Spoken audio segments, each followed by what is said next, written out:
तो चलिए शुरू करते हैं।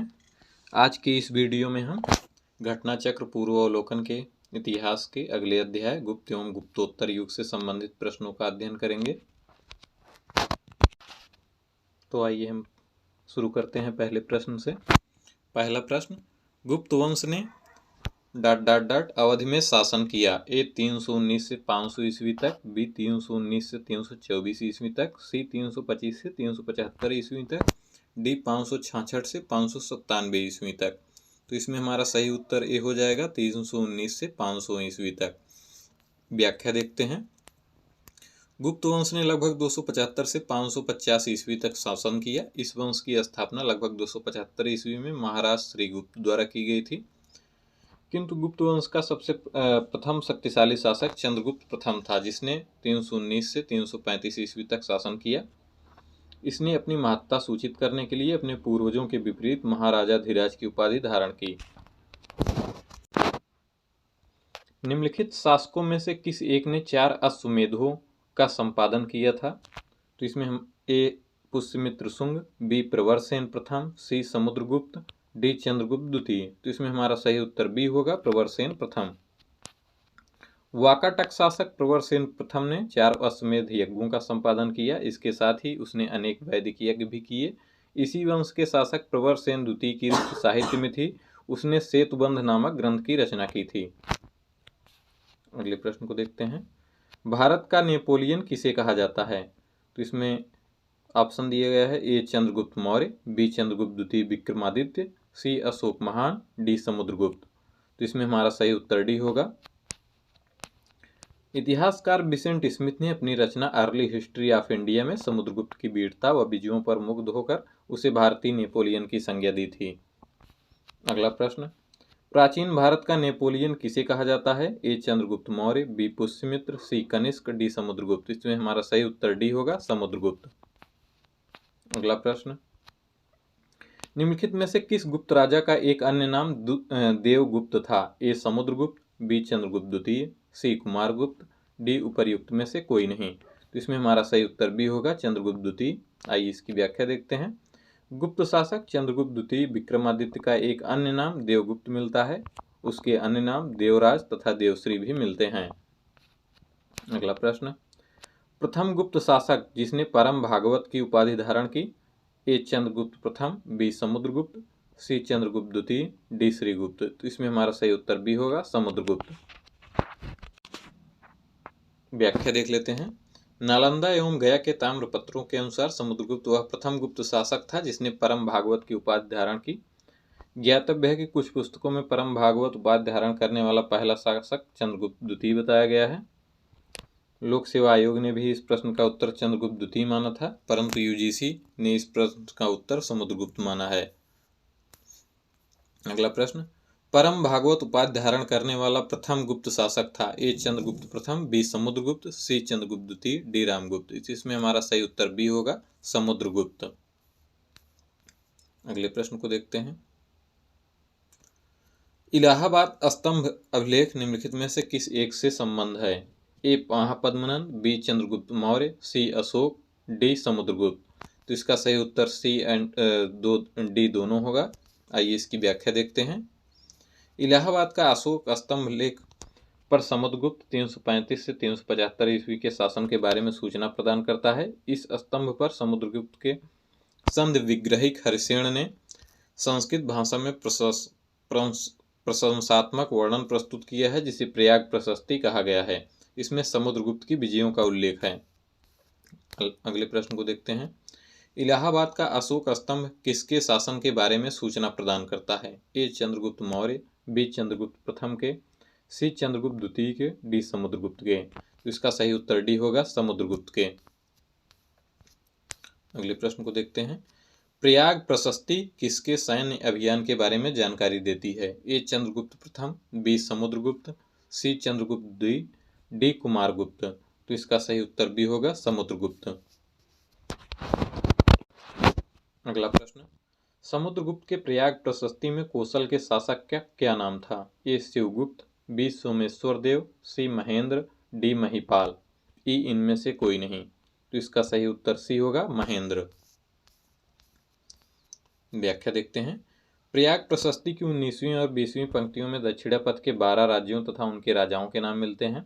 प्रयाग प्रशस्ति से ज्ञात होता है कि कौशल यानी कौशल का राजा महेंद्र था। दक्षिणापथ के राज्यों में समुद्रगुप्त ने पहले जीता, किंतु फिर ग्रहण मोक्षानुग्रह नीति के तहत कृपा कर उन्हें स्वतंत्र कर दिया। अगले प्रश्न को देखते हैं।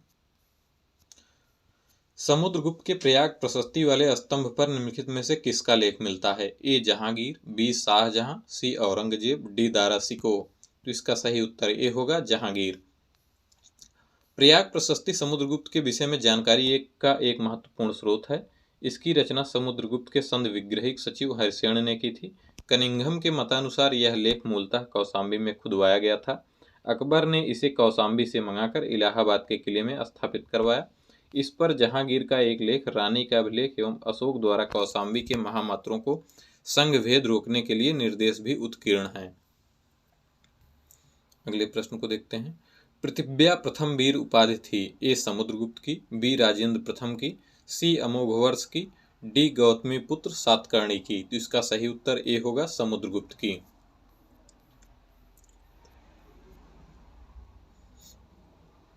समुद्रगुप्त ने अश्वमेध यज्ञ किया, जिसके बाद उसने पृथिव्यामा प्रतिरथ की उपाधि ग्रहण की, जिसका अर्थ है ऐसा व्यक्ति जिसकी पृथ्वी पर कोई प्रतिद्वंदी न हो, पृथ्वी का प्रथम वीर। अगले प्रश्न को देखते हैं। निम्नलिखित कथन को पढ़िए। पहला, हरिसेन समुद्रगुप्त के दरबार का प्रसिद्ध कवि था। दूसरा, उसने देवी चंद्रगुप्तम महाकाव्य की रचना की। तीसरा, वह प्रयाग प्रशस्ति का भी रचयिता था। सही उत्तर चुनिए। ए 1, 2 और 3 सही हैं, बी 1 एवं 2 सही हैं, सी 2 एवं 3 सही हैं, डी 1 एवं 3 सही हैं, ई केवल 1 सही है। तो इसका सही उत्तर डी होगा, 1 एवं 3 सही हैं। व्याख्या देखते हैं। इलाहाबाद स्तंभ पर समुद्रगुप्त के संध विग्रहिक एवं कवि हरिसेन ने संस्कृत भाषा में प्रशंसात्मक वर्णन किया है, जिसे प्रयाग प्रशस्ति कहा गया है। इसमें समुद्रगुप्त की विजयों का उल्लेख है। देवी चंद्रगुप्तम नाटक की रचना विशाख दत्त ने की है। इसमें गुप्तवंशी शासक रामगुप्त के विषय में सूचनाएं प्राप्त होती हैं। अगले प्रश्न को देखते हैं। सूची 1 का सूची 2 से मिलान कीजिए। दक्षिण भारत के समुद्रगुप्त के समकालीन नरेश और उनके राज्य। ए धनंजय, बी नीलराज, सी उग्रसेन, डी विष्णुगोपा। तो ए में तीसरा हो जाएगा हमारा। धनंजय कुस्तलपुर से संबंधित है, नीलराज अवमुक्त से, उग्रसेन पालक्का से, विष्णुगोपा कांची से। अगला प्रश्न। दिल्ली की कुब्बत उल इस्लाम मस्जिद के प्रांगण में उन्नत प्रसिद्ध लौह स्तंभ किसकी स्मृति में है? ए अशोक, बी चंद्र, सी हर्ष, डी अनंगपाल। तो इसका सही उत्तर बी हो जाएगा चंद्र। दिल्ली में मेहरौली नामक स्थान पर मेहरौली लौह स्तंभ लेख प्राप्त हुआ है, जो वर्तमान में कुतुब मीनार के समीप है। इसमें चंद्र नामक किसी राजा की उपलब्धियों का वर्णन किया गया है, जिसका समीकरण गुप्तवंशी शासक चंद्रगुप्त द्वितीय से किया जाता है। एक मान्यता के अनुसार लगभग 410 ईस्वी में चंद्रगुप्त द्वितीय विक्रमादित्य के समय में मेहरौली लौह स्तंभ उदयगिर पहाड़ियों के पास विष्णुगिरी में स्थित था। चंद्रगुप्त द्वितीय विष्णु का उपासक था। भगवान विष्णु के सम्मान में ही उसने इस लौह स्तंभ का निर्माण कराया था। इस स्तंभ के शीर्ष भाग पर भगवान विष्णु के वाहन गरुड़ का चिन्ह अंकित था। अगले प्रश्न को देखते हैं। कौन सा राजवंश हूणों के आक्रमण से अत्यंत विचलित हुआ? ए मौर्य वंश, बी कुषाण वंश, सी गुप्त वंश, डी शुंग वंश। तो इसका सही उत्तर सी होगा गुप्त वंश। हूणों का पहला आक्रमण गुप्त सम्राट स्कंदगुप्त के शासनकाल में हुआ तथा स्कंदगुप्त के हाथों में बुरी तरह परास्त हुए। यह आक्रमण एक धावा मात्र रहा और देश के ऊपर इसका कोई तात्कालिक प्रभाव नहीं पड़ा। परोक्षतः इसने गुप्त साम्राज्य के पतन की गति को तेज कर दिया। स्कंदगुप्त की मृत्यु के पश्चात 5वीं शताब्दी ईस्वी के अंत तक 6ठी शताब्दी के प्रारंभ में उत्तर पश्चिम के कई क्षेत्रों पर हूणों ने कब्जा कर लिया था। अगला प्रश्न। हूणों ने भारत पर आक्रमण किया था। ए चंद्रगुप्त द्वितीय के शासन में, बी कुमारगुप्त प्रथम के शासन काल में, सी स्कंदगुप्त के शासन काल में, डी बुधगुप्त के शासन काल में। तो इसमें हमारा सी ऑप्शन सही होगा, स्कंदगुप्त के शासन काल में। अगले प्रश्न को देखते हैं।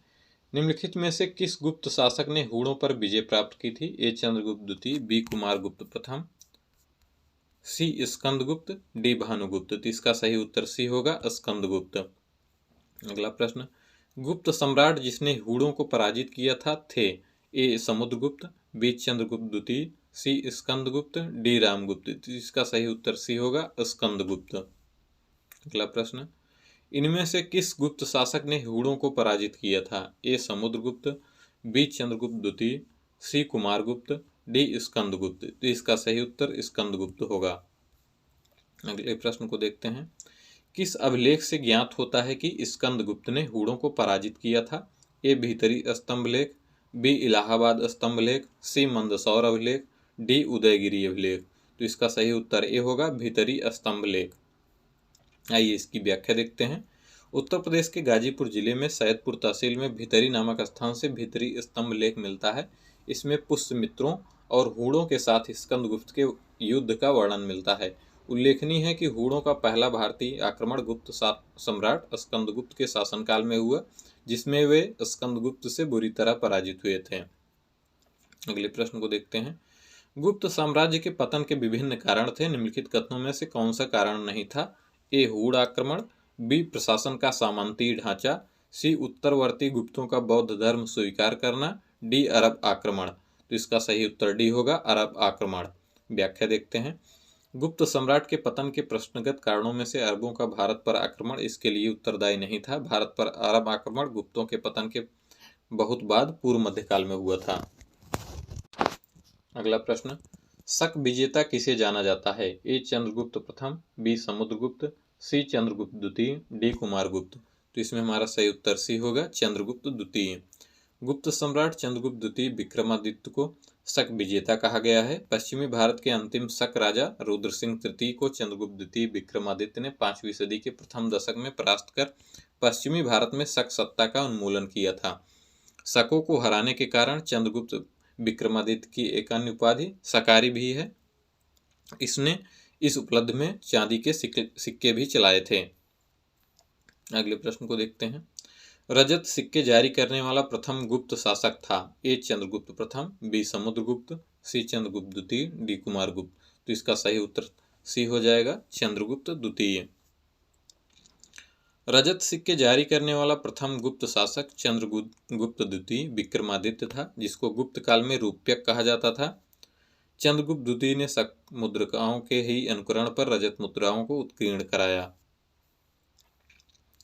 अगले प्रश्न को देखते हैं, प्रसिद्ध चीनी यात्री फाहियान ने किसके शासनकाल में भारत की यात्रा की? ए चंद्रगुप्त प्रथम, बी चंद्रगुप्त द्वितीय, सी रामगुप्त, डी श्रीगुप्त, ई उपर्युक्त में से कोई नहीं या एक से अधिक। तो इसका सही उत्तर भी होगा चंद्रगुप्त द्वितीय।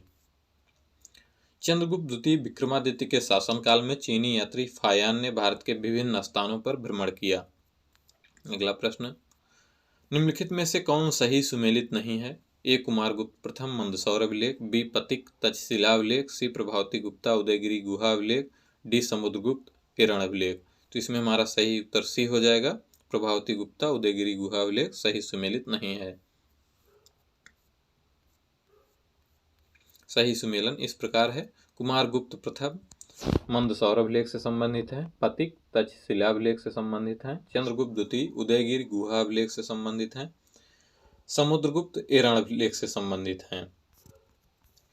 अगले प्रश्न को देखते हैं, सूची 1 को सूची 2 से मिलान करना है। शासक और उनकी रानियों के का मिलान करना है।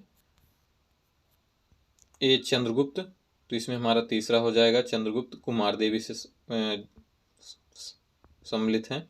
बी समुद्रगुप्त, समुद्रगुप्त दत्ता देवी, सी चंद्रगुप्त द्वितीय कुबेर नागा, डी कुमारगुप्त प्रथम अनंत देवी। तो इस प्रकार इसका सही उत्तर ए हो जाएगा।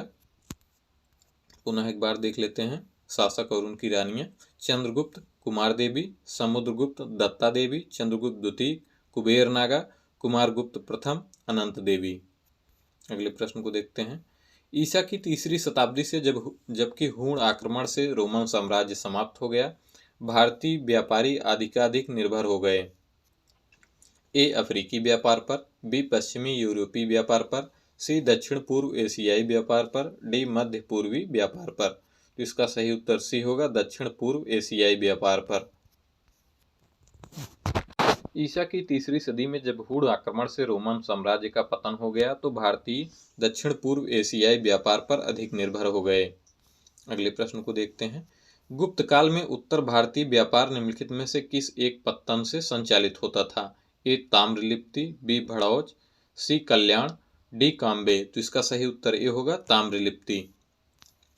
इसकी भी व्याख्या देखते हैं। गुप्त काल में ताम्रलिप्ति बंगाल का एक प्रमुख बंदरगाह था जहां से उत्तर भारतीय व्यापार दक्षिण पूर्व एशिया, चीन, लंका, जावा, सुमात्रा आदि देशों के साथ होता था। पश्चिमी भारत का प्रमुख बंदरगाह भृगुकच्छ भड़ौच था जहां से उत्तर भारत का पश्चिमी देशों के साथ समुद्री व्यापार होता था। गुप्त काल में उत्तर भारत का सर्वाधिक व्यापार दक्षिण पूर्व एशिया से होता था, अतः इस काल का प्रमुख बंदरगाह ताम्रलिप्ति था।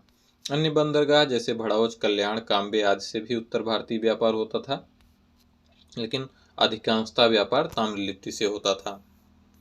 अगले प्रश्न को देखते हैं। निम्नलिखित में से कौन सा बंदरगाह गुप्त काल में उत्तर भारतीय व्यापार के लिए उपयोग किया जाता था? ए कल्याण, बी ताम्रलिप्ति, सी भड़ौच, डी काम्बे। तो इसका ई उपर्युक्त में से कोई नहीं, उपर्युक्त में से एक से अधिक। तो इसका सही उत्तर ई होगा, उपर्युक्त में से एक से अधिक। अगले प्रश्न को देखते हैं। भारत ने दक्षिण पूर्वी एशिया के साथ अपने आरंभिक सांस्कृतिक संपर्क तथा व्यापारिक संबंध बंगाल की खाड़ी के पार बना रखे थे। निम्नलिखित में से कौन सी बंगाल की खाड़ी के इस उत्कृष्ट आरंभिक समुद्री इतिहास की सबसे विश्वसनीय व्याख्या या व्याख्याएं हो सकती हैं? ए प्राचीन काल तथा मध्यकाल में भारत के पास दूसरों की तुलना में अति उत्तम पोत निर्माण तकनीक उपलब्ध थी। बी इस उद्देश्य के लिए दक्षिण भारतीय शासकों ने व्यापारियों, ब्राह्मण, पुजारियों और बौद्ध भिक्षुओं को सदा संरक्षण दिया। सी बंगाल की खाड़ी में चलने वाली मानसूनी हवाओं ने समुद्री यात्राओं को सुगम बना दिया था। डी इस संबंध में ए तथा बी दोनों विश्वसनीय व्याख्याएं हैं, तो इसका सही उत्तर होगा सी। आइए व्याख्या देखते हैं। भारत ने दक्षिण पूर्वी एशिया के साथ अपने आरंभिक सांस्कृतिक संपर्क तथा व्यापारिक संबंध बंगाल की खाड़ी के पार बना रखे थे। इसका प्रमुख कारण बंगाल की खाड़ी में चलने वाली मानसूनी हवाओं के द्वारा समुद्री यात्रा का सुगम होना था। अगले प्रश्न को देखते हैं। प्राचीन भारत में देश की अर्थव्यवस्था में अत्यंत महत्वपूर्ण भूमिका निभाने वाली श्रेणी संगठन के संदर्भ में निम्नलिखित में से कौन सा या कौन से कथन सही हैं? पहला, प्रत्येक श्रेणी राज्य की एक केंद्रीय प्राधिकरण के साथ पंजीकृत होती थी और प्रशासनिक स्तर पर राजा उनका प्रमुख होता था। दूसरा, श्रेणी ही वेतन, काम करने के नियमों, मानकों और कीमतों को सुनिश्चित करती थी। तीसरा, श्रेणी का अपने सदस्यों पर न्यायिक अधिकार होता था। निम्नलिखित कूटों के आधार पर सही उत्तर चुनिए। ए केवल 1 और 2, बी केवल 3, सी केवल 2 और 3, डी 1, 2 और 3। तो इसका सही उत्तर सी होगा, केवल 2 और 3। व्याख्या देखते हैं। प्राचीन भारत की अर्थव्यवस्था में श्रेणियों का विशेष महत्व था। ये संगठन व्यापारियों के द्वारा उनके व्यापार के समुचित संचालन के लिए स्थापित किए जाते थे। श्रेणियों का अपने सदस्यों पर न्यायिक अधिकार होता था तथा श्रेणियों के द्वारा ही सदस्यों के वेतन, काम करने के नियमों, मानकों एवं कीमतों का निर्धारण किया जाता था। प्रत्येक श्रेणी का अपना एक प्रमुख होता था। राजा का श्रेणियों के संचालन में कोई हस्तक्षेप नहीं होता था। श्रेणियां अपने नियम स्वयं बनाती थीं। स्थानीय प्रशासन में भी श्रेणियों को काफी महत्व प्राप्त था। अगला प्रश्न, गुप्त काल में गुजरात, बंगाल, दक्कन एवं तमिल राष्ट्र में स्थित केंद्र किससे संबंधित थे? ए वस्त्र उत्पादन से, बी बहुमूल्य मणि एवं रत्न से, सी हस्तशिल्प, डी अफीम खेती। तो इसका सही उत्तर ए हो जाएगा, वस्त्र उत्पादन से। गुप्त काल में गुजरात, बंगाल, दक्कन एवं तमिलनाडु वस्त्र उत्पादन के लिए प्रसिद्ध थे। वस्त्रोद्योग गुप्त काल का प्रमुख उद्योग था। अगले प्रश्न को देखते हैं। विशाखदत्त के प्राचीन नाटक मुद्रा राक्षस की विषय वस्तु है। ए प्राचीन हिंदू जनश्रुति के देवताओं और राक्षसों के बीच संघर्ष के बारे में, बी एक आर्य राजकुमार और एक कबीली महिला की प्रेम कथा के बारे में, सी 2 आर्य कबीलों के बीच सत्ता संघर्ष की कथा के बारे में, डी चंद्रगुप्त मौर्य के समय राज दरबार की दुर्लभ संधियों के बारे में। तो इसका सही उत्तर डी हो जाएगा, चंद्रगुप्त मौर्य के समय राज दरबार की दुर्लभ संधियों के बारे में। मुद्रा राजस से चंद्रगुप्त मौर्य के कृत्यों पर प्रकाश पड़ता है। इसमें चंद्रगुप्त मौर्य के समय में राज दरबार की दुर्लभ संधियों का वर्णन किया गया है। अगले प्रश्न को देखते हैं। निम्नलिखित में से कौन गुप्त काल में अपनी और विज्ञान विषयक रचना के लिए जाना जाता है? ए सौमिल्य, बी शूद्रक, सी शौनक, डी सुश्रुत। तो इसमें कोई भी विकल्प सही मेल नहीं खाता। आइए इसकी व्याख्या को देख लेते हैं। सुश्रुत को शल्य क्रिया का जनक कहा जाता है। यह काशी के रहने वाले थे। इनका काल लगभग 600 ईसा पूर्व माना जाता है। शौनक ऋग्वेदीन कालीन ऋषि थे। शूद्रक गुप्तकालीन नाटककार यानी साहित्यकार थे। सौमिल्य गुप्तकालीन नाटककार हैं, जिसे कालिदास ने भास और कविपुत्र के साथ याद किया गया है। इस प्रकार गुप्त काल में औषधि के क्षेत्र में उपयुक्त में से किसी ने कार्य नहीं किया था।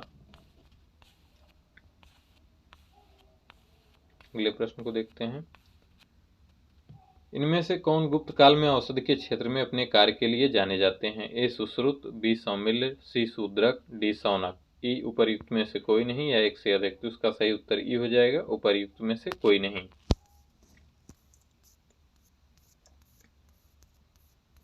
अगले प्रश्न को देखते हैं। निम्नलिखित में से किसका प्राचीन भारत के आयुर्वेद शास्त्र से संबंध नहीं है? ए धन्वंतरी, बी भास्कराचार्य, सी चरक, डी सुश्रुत। तो इसका सही उत्तर बी हो जाएगा, भास्कराचार्य। धन्वंतरी चंद्रगुप्त द्वितीय विक्रमादित्य के नवरत्नों में से एक थे। ये आयुर्वेद शास्त्र के प्रकांड पंडित थे। चरक एवं सुश्रुत भी आयुर्वेद के विख्यात विद्वान थे। चरक कनिष्क के राज्य वैद्य थे, जिन्होंने चरक संहिता की रचना की थी। भास्कराचार्य प्रख्यात खगोलज्ञ एवं गणितज्ञ थे। उन्होंने सिद्धांत शिरोमणि तथा लीलावती नामक ग्रंथों की रचना की।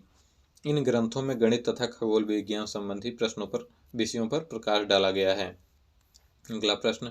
लीलावती के लेखक थे? ए महावीराचार्य, बी हेमचंद्राचार्य, सी भास्कराचार्य, डी कालकाचार्य। तो इसका सही उत्तर सी होगा, भास्कराचार्य। अगले प्रश्न को देखते हैं।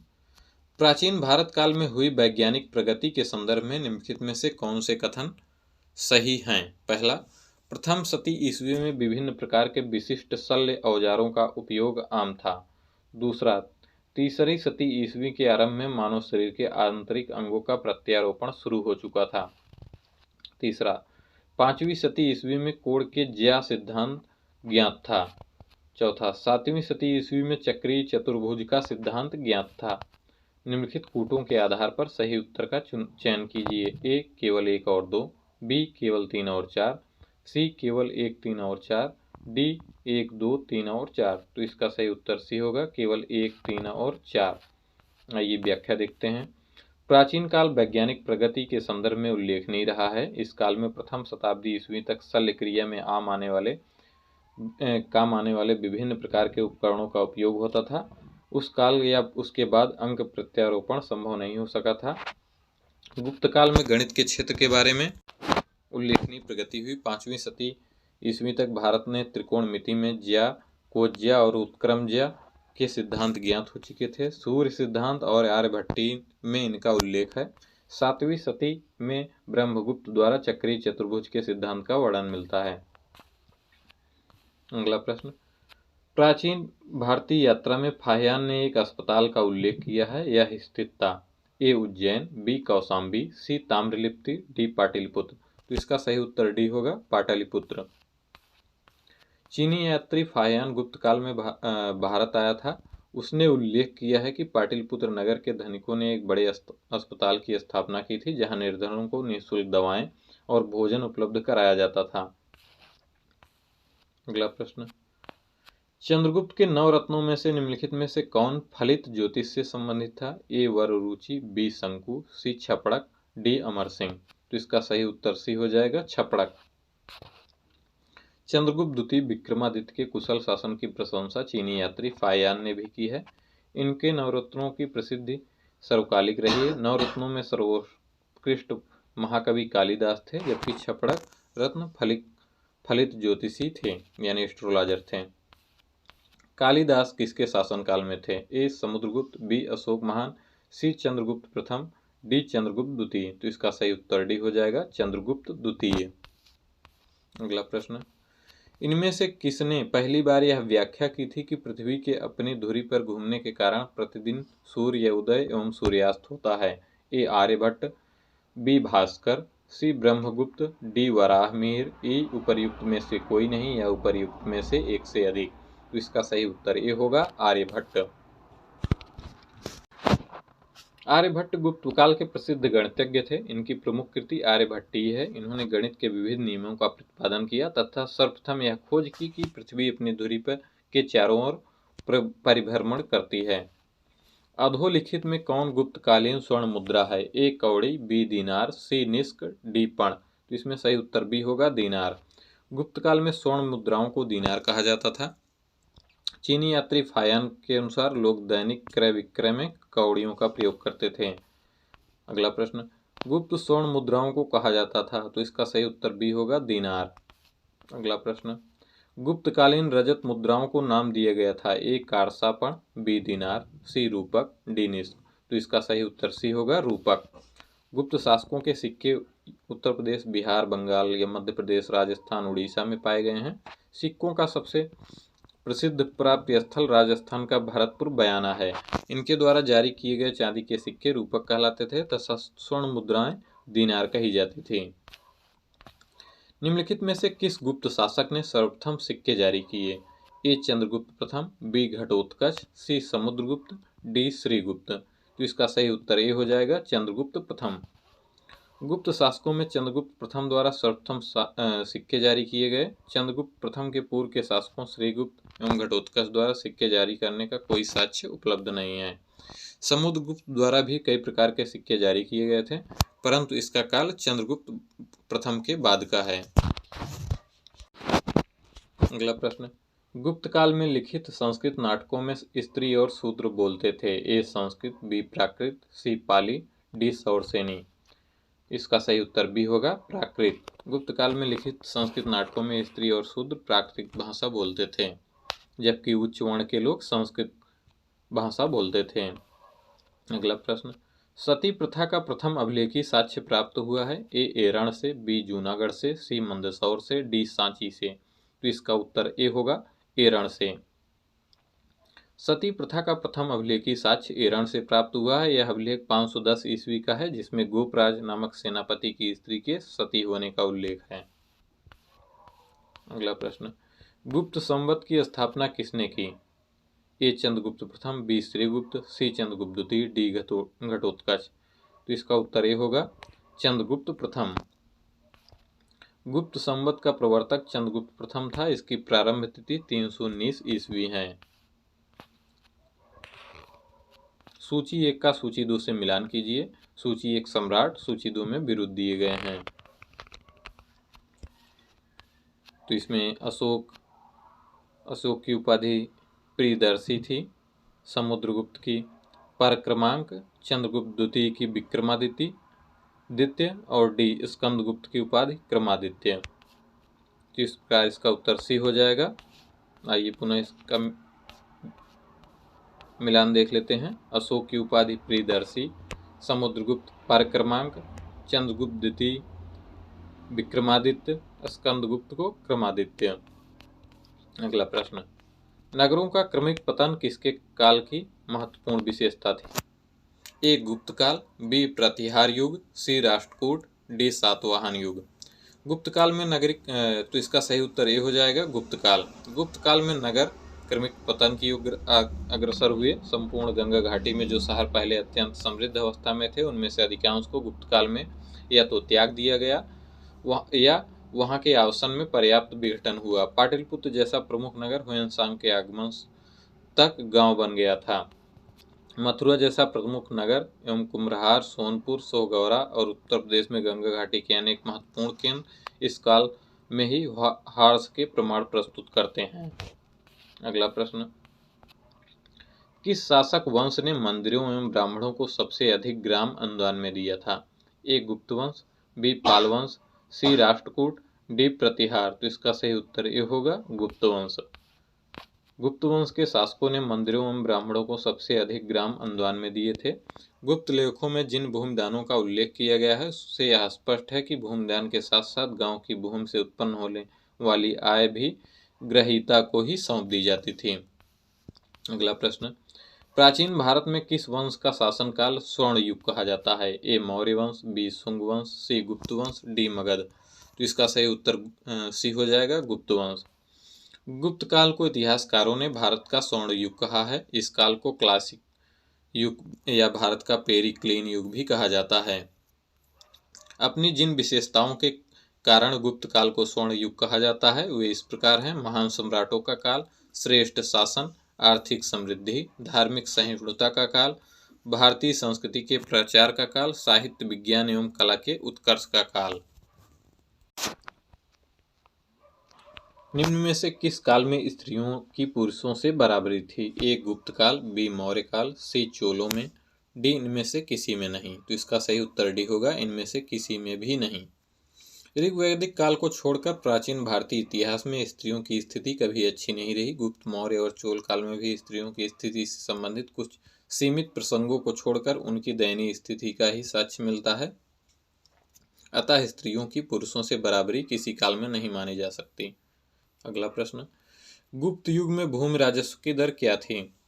ए उपज का चौथा भाग, बी उपज का छठा भाग, सी उपज का आठवां भाग, डी उपज का आधा भाग। तो इसका सही उत्तर भी होगा, उपज का छठा भाग।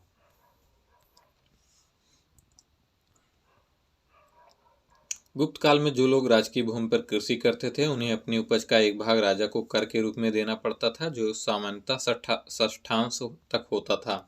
गुप्त अभिलेखों में भूमि कर को उद्रंग तथा भाग कर कहा गया है। अगला प्रश्न, धर्म शास्त्रों में भू राजस्व की दर क्या है? ए 1/3, बी 1/4, सी 1/6, डी 1/8। तो इसका सही उत्तर सी होगा, 1/6 यानी उपज का छठा भाग। हिंदू विधि द्वारा मान्य कर कितना था? ए उपज का आधा भाग, बी उपज का छठा भाग, सी उपज का 1/3, डी उपज का 1/4। तो इसका सही उत्तर बी होगा, उपज का छठा भाग। किस प्रकार की भूमि को अप्राहत कहा जाता था? ए बिना जोती हुई जंगली भूमि, बी सिंचित भूमि, सी घने जंगल वाली भूमि, डी जोती हुई भूमि, ई उपर्युक्त में से कोई नहीं या उपर्युक्त में से एक से अधिक। तो इसका उत्तर ए हो जाएगा, बिना जोती हुई जंगली भूमि।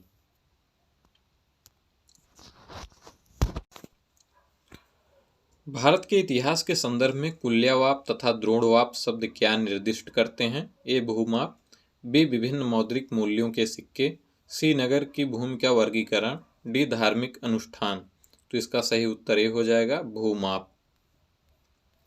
गुप्त काल में भूमि से अलग अलग राजस्व लिया जाता था। कुल्यवाप, द्रोणवाप एवं मधुवाप भूमि माप की इकाइयां थी। अगले प्रश्न को देखते हैं। गुप्त साम्राज्य द्वारा निम्न में से किन्हें कर रहित कृषि भूमि प्रदान की जाती थी? ए सैन्य अधिकारियों को, बी सिविल अधिकारियों को, सी ब्राह्मणों को, डी दरबारी विद्वानों को। तो इसका सही उत्तर सी होगा, ब्राह्मणों को। गुप्त काल में मंदिरों एवं ब्राह्मणों को जो भूमि दान में दी जाती थी उसे अग्रहार कहा जाता था। ऐसी भूमि सभी प्रकार के करों से मुक्त होती थी तथा इनके ऊपर धारकों का पूर्ण स्वामित्व होता था। इस प्रकार के भूमिदान का एकमात्र उद्देश्य धार्मिक एवं शैक्षणिक था। अगला प्रश्न, प्राचीन भारत में सिंचाई कर को कहते थे? ए बिदक भागम, बी हिरण्य, सी उदरंग, डी उपरनिका। तो इसका सही उत्तर ए हो जाएगा, बिदक भागम। प्राचीन भारत में सिंचाई कर को बिदक भागम अथवा उदक भाग कहा गया है। हिरण्य मौर्य काल में लिए जाने वाला नगद कर था। गुप्त अभिलेखों में भूमि कर को उद्रंग अथवा उदरंग कहा गया है। प्राचीन भारत की राजपूत युगीन संस्कृति में उल्लेख है कि उपरनिका भूमि पर अस्थायी तथा अस्थायी रूप से रहने वाले किसानों से लिया जाता था। अगले प्रश्न को देखते हैं। 3री शताब्दी में वारंगल प्रसिद्ध था। ए तांबे के बर्तनों के लिए, बी स्वर्ण आभूषणों के लिए, सी लोहे के यंत्रों या उपकरणों हेतु, डी हाथी दांत के काम हेतु। तो इसका सही उत्तर सी होगा, लोहे के यंत्रों या उपकरणों हेतु। अगला प्रश्न, प्राचीन भारतीय गुप्त राजवंश के संदर्भ में नगर घंटाशाला, कदूरा तथा चौल किसके लिए विख्यात थे? ए विदेशी व्यापार करने वाले बंदरगाह, बी शक्तिशाली राज्यों की राजधानियां, सी उत्कृष्ट प्रस्तर कला तथा स्थापत्य से संबंधित स्थान, डी बौद्ध धर्म के महत्वपूर्ण तीर्थ स्थल। तो इसका सही उत्तर ए हो जाएगा, विदेशी व्यापार करने वाला बंदरगाह। घंटाशाला, कदूरा तथा चौल गुप्त काल में बड़े बंदरगाह शहर थे जहां से विदेशी व्यापार किया जाता था। घंटासाला एवं कदूरा जहाँ पूर्वी तटीय शहर थे, वहीं चौल पश्चिमी तटीय बंदरगाह शहर का प्रतिनिधित्व करता था। अगला प्रश्न, तोरमाड़ किस जातीय दल का था? ए सीथियन, बी हूण, सी यूची, डी शक। तो इसका सही उत्तर बी हो जाएगा हूण। तोरमाड़ भारत पर दूसरे हूण आक्रमण का नेता था। मध्य भारत के एरण नामक स्थान से वाराह प्रतिमा पर खुदा हुआ उसका लेख मिला है, जिससे पता चलता है कि धन्य विष्णु उसके शासनकाल के प्रथम वर्ष में उसका सामंत था। अगला प्रश्न, निम्नलिखित में से किसने हूण शासक मिहिर कुल को पराजित किया था? ए बुद्धगुप्त, बी यशोधर्मन, सी शशांक, डी प्रभाकर वर्धन। तो इसका सही उत्तर बी हो जाएगा यशोधर्मन। चीनी यात्री ह्वेनसांग तथा मंदसौर लेख के साक्ष्य से ज्ञात होता है कि सर्वप्रथम गुप्त नरेश नरसिंह गुप्त बालादित्य तथा तत्पश्चात मालव नरेश यशोधर्मन द्वारा मिहिर कुल को बुरी तरह पराजित किया गया था। अगला प्रश्न, चीनी तीर्थयात्री जिसने 6ठी शताब्दी में भारत दर्शन किया? ए युआन च्वांग, बी फाहयान, सी सुंगयुन, डी इत्सिंग। तो इसका सही उत्तर सी हो जाएगा सुंगयुन। चीनी यात्री सुंगयुन 518 ईस्वी में भारत आया और उसने अपनी 3 वर्ष की यात्रा में बौद्ध धर्म की प्रतियां एकत्रित की। अगला प्रश्न, चीनी यात्री सुंगयुन ने भारत की यात्रा की थी। ए 515 ईस्वी से 520 ईस्वी, बी 525 ईस्वी से 529 ईस्वी, सी 545 ईस्वी से 552 ईस्वी, डी 592 ईस्वी से 597 ईस्वी। ई उपर्युक्त में से कोई नहीं या एक से अधिक। तो इसका सही उत्तर ए हो जाएगा 515 ईस्वी से 520 ईस्वी। व्याख्या देख लेते हैं। चीनी यात्री सुंगयुन 518 ईस्वी से 521 ईस्वी तक भारत की यात्रा की थी। 3 वर्षों की यात्रा में इसने बौद्ध धर्म की प्रतियां एकत्रित की थी। अगले प्रश्न को देखते हैं। निम्नलिखित कथनों को ध्यानपूर्वक पढ़िए। पहला, गुप्त सम्राट स्वयं के लिए दैवीय अधिकारों का दावा करते थे। उनका प्रशासन नितांत केंद्रीकृत था। उन्होंने भूमिदान की परंपरा को विस्तारित किया। उत्तर निम्न कूटों के आधार पर दीजिए। ए पहला, दूसरा एवं तीसरा सही है, बी पहला एवं दूसरा सही है, सी पहला एवं तीसरा सही है, डी दूसरा एवं तीसरा सही है। तो इसका सही उत्तर सी हो जाएगा पहला एवं तीसरा सही है। व्याख्या देखते हैं। गुप्त साम्राज्य की शासन व्यवस्था राजतंत्रात्मक थी। मौर्य शासकों के विपरीत गुप्त वंशी शासक अपनी दैवीय उत्पत्ति में विश्वास करते थे। गुप्त शासकों ने भूमिदान की परंपरा को विस्तारित किया। गुप्त प्रशासन का स्वरूप केंद्रीकृत न होकर संघात्मक था। गुप्त राजा अनेक छोटे राजाओं का राजा होता था। सामंत तथा प्रांतीय शासक अपने अपने क्षेत्रों में नितांत स्वतंत्रता का अनुभव करते थे। अगला प्रश्न, गुप्त काल के दौरान भारत में बलात्श्रम यानी बिष्ट के संदर्भ में निम्नलिखित कथनों में से कौन सा कथन सही है? ए, इसे राज्य के लिए आय का एक स्रोत, जनता द्वारा लिए जाने वाला एक प्रकार का कर माना जाता था। बी, यह गुप्त साम्राज्य के मध्य प्रदेश तथा काठियावाड़ क्षेत्रों में पूर्णतः अविद्यमान था। सी, बलात् श्रमिक साप्ताहिक मजदूरी का हकदार होता था। डी, मजदूर के ज्येष्ठ पुत्र को बलात् श्रमिक के रूप में भेज दिया जाता था। तो इसका सही उत्तर ए होगा, इसे राज्य के लिए एक आय का स्रोत, जनता द्वारा लिए जाने वाला एक प्रकार का कर माना जाता था। आइए इसकी व्याख्या देखते हैं। चंद्रगुप्त द्वितीय के उदयगिरी गुहालेख, प्रभावती गुप्ता के रिद्धपुर अभिलेख समेत अनेक गुप्तकालीन अभिलेखों में बिष्टी यानी व्यगार बलात्श्रम को अन्य करों के साथ रखा गया है। यद्यपि व्यगार प्रथा का प्रमाण मौर्य युग से ही मिलता है, किंतु गुप्त काल में वह विभिन्न अवसरों पर राजा द्वारा प्राप्त किए जाने वाला एक कर का रूप बन गया था। इसके तहत मजदूरों, शिल्पियों एवं कृषकों को अनिवार्य रूप से राजा या राज्य के लिए श्रम करना ही होता था, जिसके बदले उन्हें कोई भुगतान नहीं दिया जाता था। यह प्रथा मध्य प्रदेश और काठियावाड़ में सबसे ज़्यादा प्रचलित थी। व्यगार की यह प्रथा पीढ़ी दर पीढ़ी चलती रहती थी, किंतु इसमें ज्येष्ठ उत्तराधिकार जैसा नहीं था। यह सभी श्रमिकों पर लागू होती थी। अगला प्रश्न, कहा जाता है कि शतरंज का खेल उद्भूत हुआ। ए, चीन में, बी, ईरान में, सी, इंडोनेशिया में, डी, भारत में।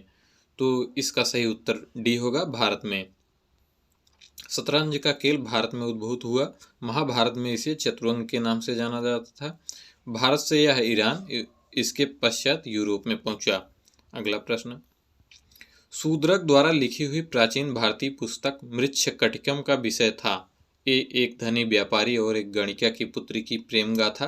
बी चंद्रगुप्त द्वितीय की पश्चिम भारत के शक क्षत्रपों पर विजय। सी समुद्रगुप्त के सैन्य अभियान तथा शौर्यपूर्ण कार्य। डी गुप्त राजवंश के एक राजा तथा कामरूप की राजकुमारी की प्रेम गाथा। तो इसका सही उत्तर ये होगा, एक धनी व्यापारी और एक गणिका की पुत्री की प्रेम गाथा। शूद्रक रचित मृच्छकटिकम नामक रचना से गुप्तकालीन शासन व्यवस्था एवं नगर जीवन के विषय में रोचक जानकारी मिलती है।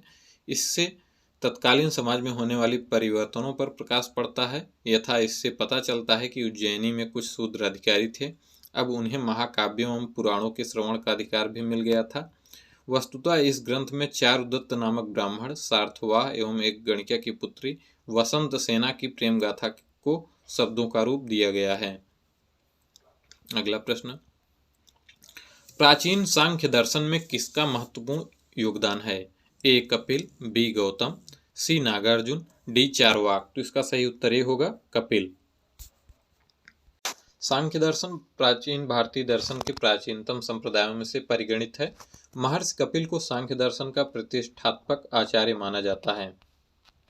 अगला प्रश्न, कपिल मुनि द्वारा प्रतिपादित दार्शनिक प्रणाली है? ए पूर्व मीमांसा, बी सांख्य दर्शन, सी न्याय दर्शन, डी उत्तर मीमांसा। तो इसका सही उत्तर बी होगा सांख्य दर्शन। अगला प्रश्न, सांख्य दर्शन प्रतिपादित किया गया? ए गौतम द्वारा, बी जैमिनी द्वारा, सी कपिल द्वारा, डी पतंजलि द्वारा। तो इसका सही उत्तर सी होगा कपिल द्वारा। अगले प्रश्न को देखते हैं। भारत में दार्शनिक विचार के इतिहास के संबंध में सांख्य संप्रदाय से संबंधित निम्नलिखित कथनों पर विचार कीजिए। पहला, सांख्य पुनर्जन्म या आत्मा के आवागमन के सिद्धांत को स्वीकार नहीं करता है। दूसरा, सांख्य की मान्यता है कि आत्म ज्ञान ही मोक्ष की ओर ले जाता है, न कि बाह्य प्रभाव या अथवा कारक। उपर्युक्त कथनों में से कौन सा या कौन से सही हैं? ए केवल एक, बी केवल दो, सी केवल एक और दो, डी ना तो एक ना ही दो। तो इसका सही उत्तर बी होगा केवल दो। व्याख्या देखते हैं। सांख्य पुनर्जन्म अथवा आत्मा के आवागमन के सिद्धांत को स्वीकार करता है।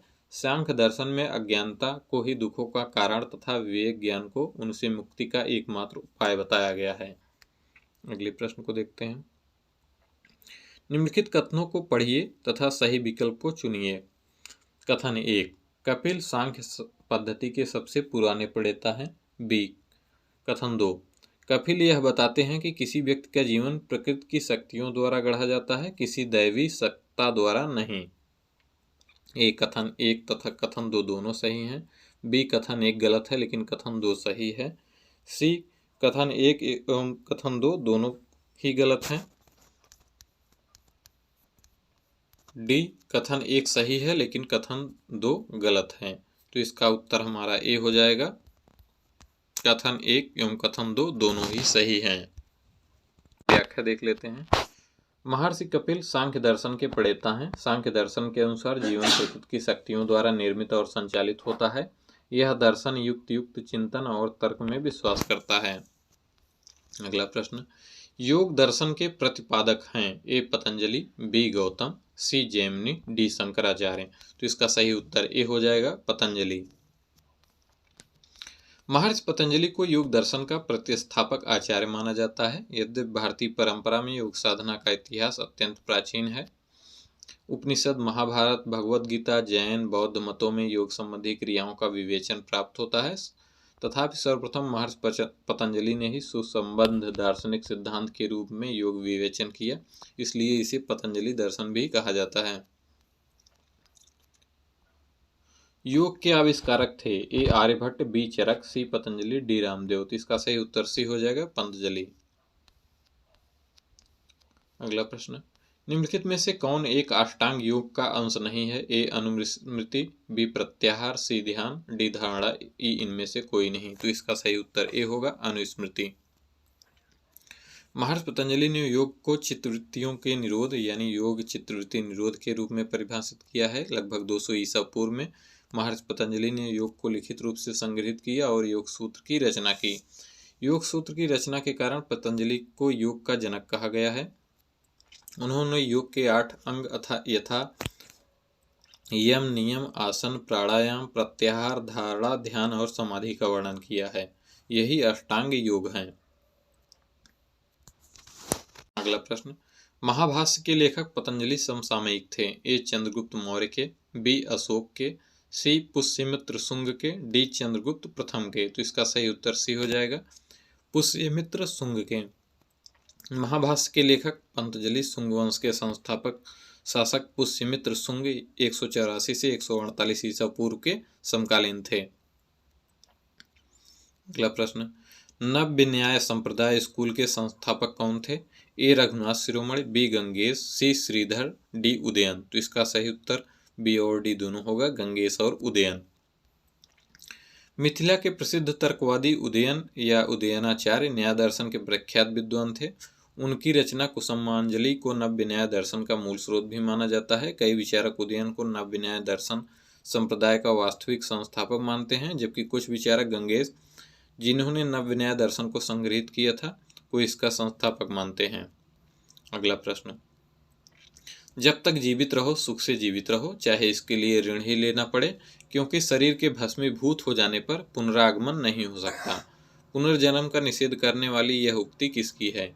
ए कापालिक संप्रदाय वालों की, बी नागार्जुन के शून्यवाद वालों की, सी आजीविकों की, डी चारवाकों की। तो इसका सही उत्तर डी होगा, चारवाकों की। भारतीय दर्शन में चारवाक दर्शन जड़वादी या भौतिक विचारधारा का पोषक है। इस दर्शन का आदर्श है, जब तक जीवित रहें सुख से जीवित रहें, उधार लेकर घी पिएं, क्योंकि देह के भस्म हो जाने पर पुनर्जन्म नहीं होता।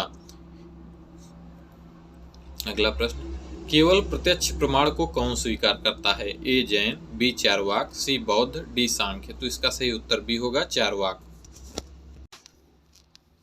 भारतीय दर्शन में विभिन्न संप्रदायों में प्रमाणों की संख्या के विषय में पर्याप्त मतभेद हैं। बौद्ध और वैशेषिक संप्रदाय प्रत्यक्ष तथा अनुमान केवल 2 प्रमाणों को स्वीकार करते हैं। जैन, सांख्य, योग और विशिष्टाद्वैत दर्शन इन दोनों के साथ शब्द प्रमाण को भी जोड़ देते हैं।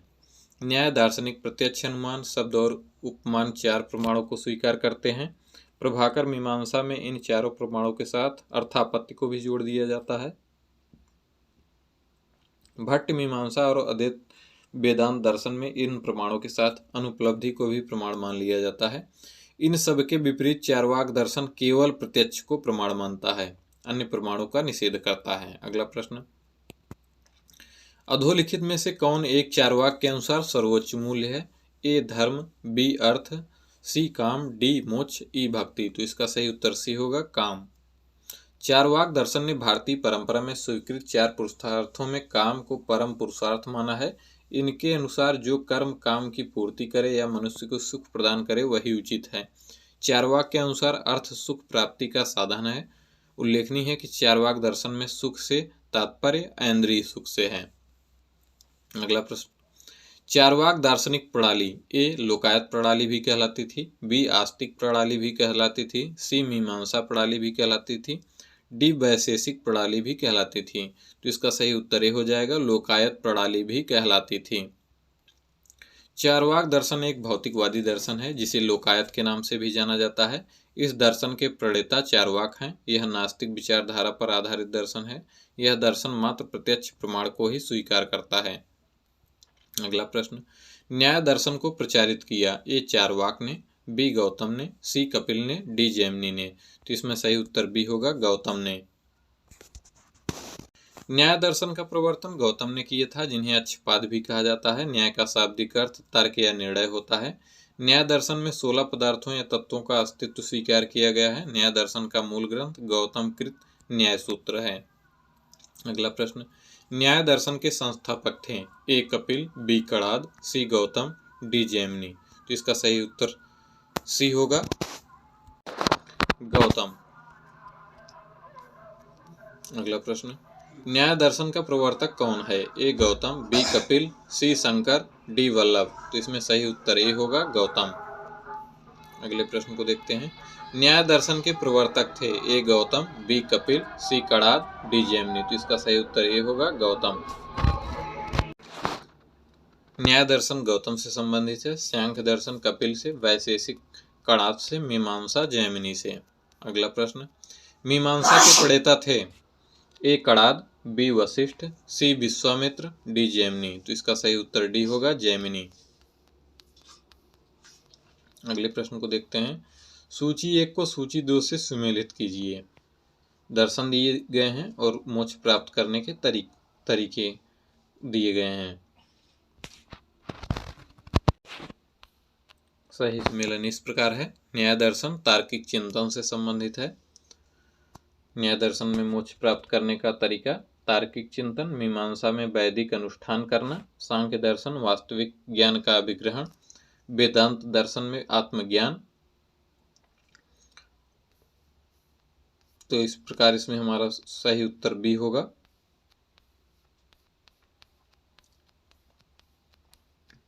आइए षड दर्शन और उनके प्रवर्तक की सूची देख लेते हैं। न्याय दर्शन गौतम से संबंधित है, पूर्व मीमांसा जैमिनी, सांख्य दर्शन कपिल मुनि, वेदांत या उत्तर मीमांसा बादरायण, वैशेषिक दर्शन उलूक कणाद मुनि, योग दर्शन पतंजलि। अगला प्रश्न, कर्म का सिद्धांत संबंधित है ए न्याय से, बी मीमांसा से, सी वेदांत से, डी वैशेषिक से। तो इसका सही उत्तर बी होगा, मीमांसा से। कर्म का सिद्धांत मीमांसा दर्शन से संबंधित है। इसे पूर्व मीमांसा, कर्म मीमांसा या धर्म मीमांसा भी कहते हैं। मीमांसा के प्रखर आचार्य कुमारिल भट्ट को, जिनकी गणना भारतीय दर्शन के मूर्धन्य आचार्यों में की जाती है, जिन्होंने अपने प्रमुख तर्कों से बौद्ध धर्म तथा दर्शन का खंडन करके वैदिक धर्म तथा दर्शन की पुनः प्रतिष्ठा की, पूर्व मीमांसा और वेदांत के बीच की श्रृंखला माना जा सकता है। अगला प्रश्न, निम्न में से किस दर्शन का मत है कि वेद शाश्वत सत्य है? ए सांख्य, बी वैशेषिक, सी मीमांसा, डी न्याय, ई योग। तो इसका सही उत्तर सी होगा, मीमांसा। मीमांसा वेद को शाश्वत सत्य मानता है। व्याख्या देखते हैं। मीमांसा दर्शन वेद को शाश्वत सत्य मानता है। पूर्व मीमांसा दर्शन में वेद के कर्मकांड भाग पर विचार किया गया है और उत्तर मीमांसा में वेद के ज्ञान कांड भाग पर विचार किया गया है। अगला प्रश्न, अपूर्व का सिद्धांत संबंधित है ए चारवाक से, बी जैन से, सी बौद्ध से, डी मीमांसा से। तो इसका सही उत्तर डी होगा, मीमांसा से। अपूर्व का सिद्धांत मीमांसा दर्शन से संबंधित है। मीमांसा दर्शन में एक अदृश्य शक्ति की कल्पना की गई है जो कर्म तथा उसके परिणाम के बीच एक अतिलौकिक कड़ी है, वह इसे अपूर्व कहता है। अपूर्व का शाब्दिक अर्थ है कोई नई वस्तु जो पहले नहीं जानी गई हो अथवा वह जो पहले नहीं था। अगला प्रश्न, निम्नलिखित में से किस भारतीय दर्शन ने परमाणु सिद्धांत का प्रतिपादन किया? ए योग, बी न्याय, सी सांख्य, डी वैशेषिक, ई उपर्युक्त में से कोई नहीं या एक से अधिक। तो इसका सही उत्तर डी होगा, वैशेषिक। वैशेषिक दर्शन के अनुसार सृष्टि का निर्माण अणु से हुआ है। महर्षि कणाद इस दर्शन के प्रवर्तक हैं। निम्नलिखित युग्मों में से कौन एक भारतीय खट दर्शन का भाग नहीं है? ए मीमांसा और वेदांत, बी न्याय और वैशेषिक, सी लोकायत और कापालिक, डी सांख्य और योग। तो इसमें हमारा सी ऑप्शन सही होगा, लोकायत और कापालिक। मीमांसा और वेदांत, न्याय और वैशेषिक, सांख्य और योग भारतीय खट दर्शन के भाग हैं। वेदों को मान्यता देने के कारण ही सांख्य, योग, न्याय, वैशेषिक, मीमांसा और वेदांत खट दर्शन आस्तिक दर्शन कहे जाते हैं। इनके प्रणेता क्रमशः कपिल, पतंजलि, गौतम, कणाद, जैमिनी तथा बादरायण हैं, जबकि लोकायत और कापालिक भारतीय खट दर्शन के भाग नहीं हैं। लोकायत दर्शन किसको कहा जाता है? ए जैन, बी बौद्ध, सी चारवाक, डी सांख्य। तो इसका सही उत्तर सी होगा, चारवाक। अगला प्रश्न, अद्वैत दर्शन के संस्थापक हैं? ए शंकराचार्य, बी रामानुजाचार्य, सी मध्वाचार्य, डी महात्मा बुद्ध, डी इनमें से कोई नहीं। तो इसका सही उत्तर ए होगा, शंकराचार्य। अद्वैत दर्शन के संस्थापक शंकराचार्य हैं। शंकराचार्य ने प्रस्थानत्रयी उपनिषद, ब्रह्मसूत्र और भगवत गीता पर भाष्य लिखकर अद्वैतवाद का समर्थन किया। ब्रह्मसूत्र पर उनका महाभाष्य ब्रह्मसूत्र भाष्य या शारीरिक शास्त्र कहलाता है। शंकर के दर्शन को कहा जाता है? ए एक तत्ववाद, बी समग्र एक तत्ववाद, सी द्वैतवाद, डी अद्वैतवाद। तो इसका सही उत्तर डी होगा, अद्वैतवाद। अगला प्रश्न, प्रच्छन्न बौद्ध किसे कहा जाता है? ए शंकर यानी शंकराचार्य, बी कपिल, सी रामानुज, डी पतंजलि। तो इसका सही उत्तर ही होगा, शंकर। शंकर या शंकराचार्य अद्वैत दर्शन के प्रणेता तथा हिंदू धर्म के प्रख्यात दार्शनिक थे। बौद्ध धर्म की कई संकल्पनाओं को अपने दर्शन में शामिल करने के कारण उन्हें प्रच्छन्न बौद्ध की संज्ञा दी जाती है। अगला प्रश्न, निम्नलिखित में से अद्वैत वेदांत के अनुसार किसके द्वारा मुक्ति प्राप्त की जा सकती है? ए ज्ञान, बी कर्म, सी भक्ति, डी योग, ई इनमें से कोई नहीं। तो इसका सही उत्तर ए होगा ज्ञान। अद्वैत वेदांत में ज्ञान मार्ग को मोक्ष का साधन स्वीकार किया जाता है। उसकी मान्यता है कि केवल ज्ञान से ही मुक्ति मिलती है। अगला प्रश्न, विशिष्ट अद्वैत सिद्धांत के संस्थापक कौन थे? A Ramanujacharya, B Vallabhacharya, C Srikanthacharya, D Madhvacharya. तो इसका सही उत्तर ये होगा रामानुजाचार्य। भक्ति आंदोलन के प्रमुख संतों में रामानुजाचार्य का स्थान महत्वपूर्ण है। ये सगुण ईश्वर में विश्वास करते थे तथा भक्ति को मोक्ष प्राप्ति का साधन मानते थे। इन्होंने विशिष्ट अद्वैत यानी विशिष्टाद्वैत सिद्धांत का प्रतिपादन किया। रामानुजाचार्य का विशिष्ट अद्वैत दर्शन शंकराचार्य के अद्वैत दर्शन के विरोध में एक प्रतिक्रिया है। शंकराचार्य ने ब्रह्म को सत्य तथा जगत को मिथ्या बताया है, जबकि रामानुजाचार्य के अनुसार जीव आनंदमय, स्वयं प्रकाशमान तथा वैशिष्ट्यपूर्ण है और जगत मिथ्या न होकर सत्य सृष्टि है। मनुष्य भक्ति के द्वारा ईश्वर में तल्लीन हो सकता है, जबकि वल्लभाचार्य ने शुद्ध अद्वैतवाद तथा मध्वाचार्य ने द्वैतवाद दार्शनिक मत का प्रतिपादन किया।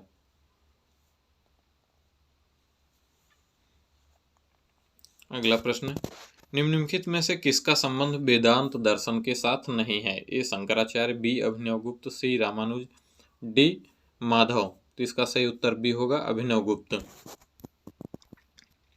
वेदांत दर्शन को भारतीय विचारधारा की पराकाष्ठा माना जाता है। वेदांत का शाब्दिक अर्थ है वेदकांत या वैदिक विचारधारा की पराकाष्ठा।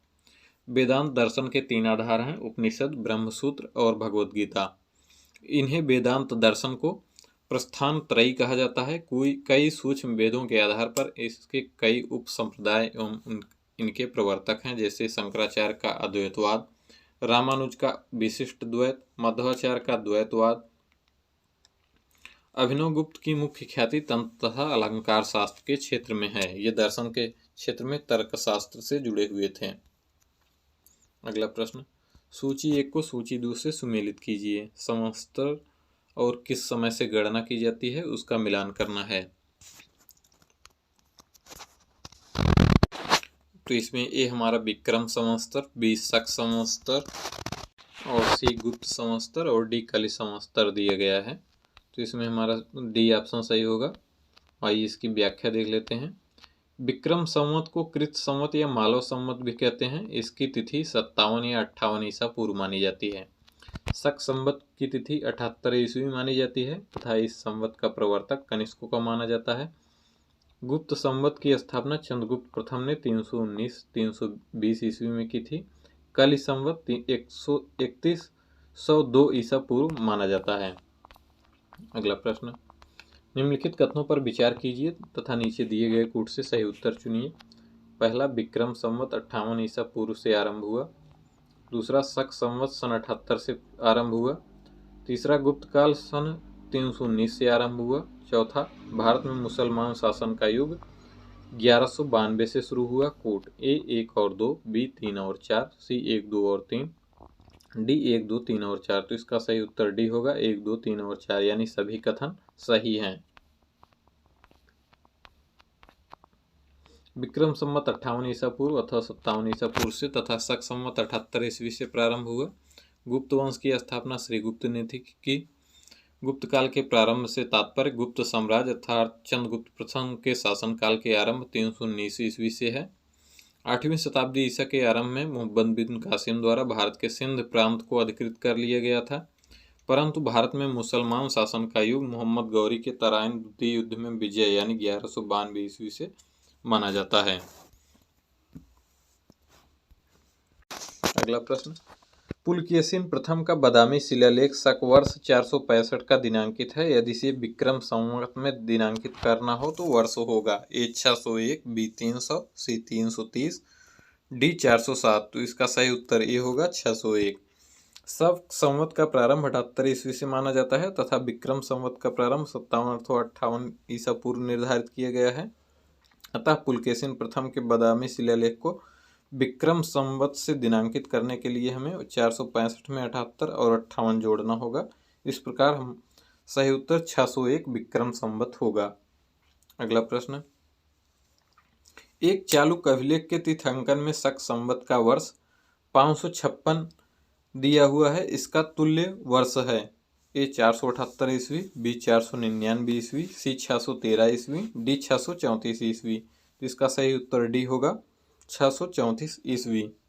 शक संवत का प्रचलन कुषाण वंशी शासक कनिष्क ने 78 ईस्वी में किया था। यदि शक संवत में 556 अंकित है तो यह ईस्वी 556 प्लस 78 634 ईस्वी होगा। इस प्रकार सही उत्तर डी है। अगले प्रश्न को देखते हैं। पुराणों के अनुसार चंद्रवंशी शासकों का मूल स्थान था ए काशी, बी अयोध्या, सी प्रतिष्ठानपुर, डी श्रावस्ती। तो इसका सही उत्तर सी होगा प्रतिष्ठानपुर। पुराणों के अनुसार चंद्रवंश या सोमवंश क्षत्रिय वर्णों के 3 मूल वंशों, अन्य 2 सूर्यवंश एवं अग्निवंशों में से एक था। चंद्रवंशी शासकों का मूल स्थान त्रेता युग में प्रयाग था, परंतु प्रलय के पश्चात द्वापर युग में चंद्रगुप्त वंशी संवार ने प्रतिष्ठानपुर वर्तमान झूसी इलाहाबाद में राजधानी स्थापित की थी।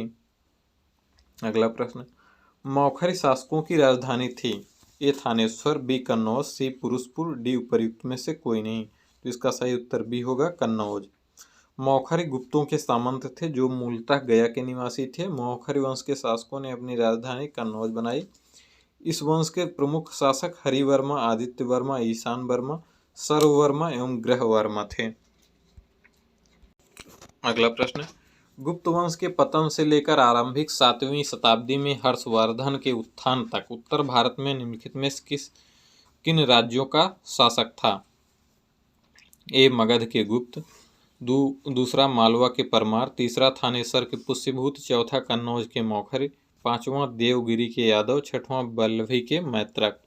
नीचे दिए गए कूट का प्रयोग कर सही उत्तर चुनिए। ए 1, 2 और 5, बी 1, 3, 4 और 6, सी 2, 3 और 4, डी 5 और 6। तो इसका सही उत्तर बी हो जाएगा 1, 3, 4 और 6। 6ठी शताब्दी ईस्वी के मध्य तक शक्तिशाली गुप्त साम्राज्य के पतन के फलस्वरूप भारतीय राजनीति में विकेंद्रीकरण तथा विभाजन की प्रवृत्तियां प्रारंभ हो गई। इस दौरान अनेक स्थानीय सामंतों एवं शासकों ने अपनी स्वतंत्रता घोषित कर दी।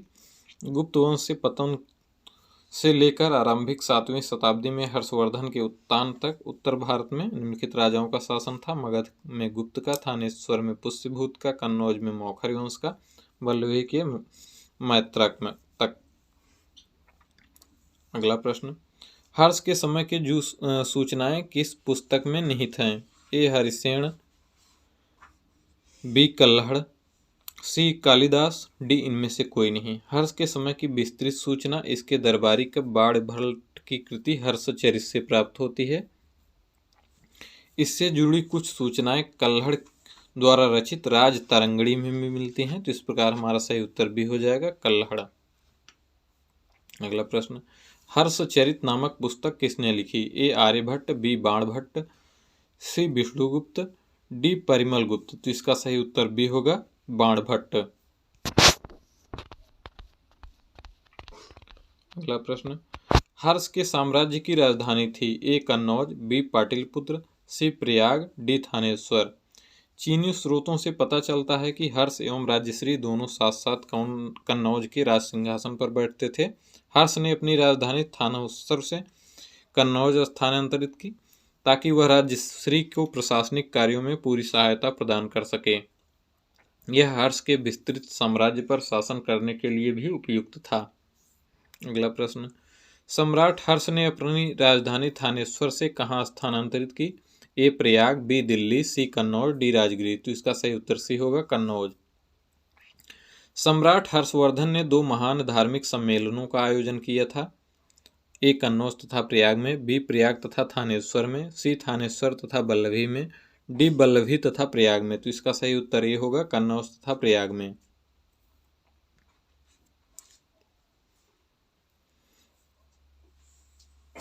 हर्ष के समय प्रति 5वें वर्ष प्रयाग के संगम क्षेत्र में एक समारोह का आयोजन किया जाता था जिसे महामोक्ष परिषद कहा गया है।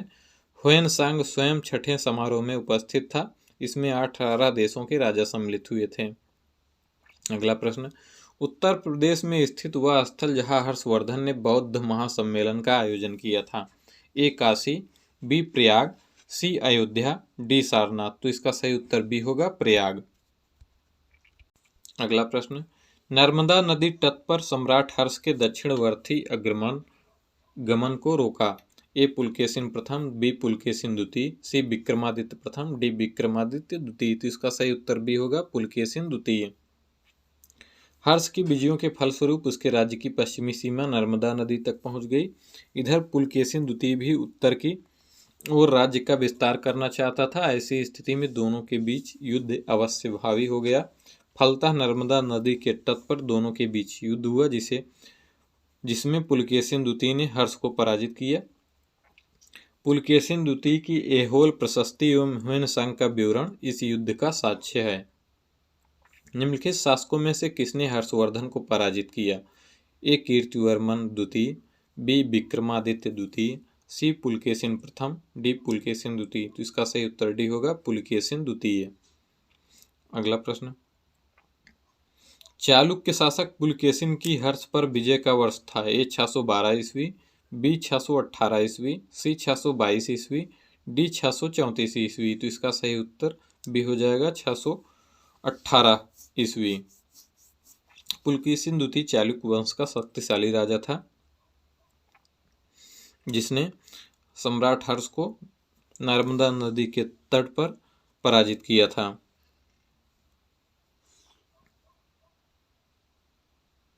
अगला प्रश्न, कवि बाण निवासी था। ए पाटिलपुत्र का, बी थानेश्वर का, सी भोजपुर का, डी उपर्युक्त में से कोई नहीं। तो इसका सही उत्तर डी होगा।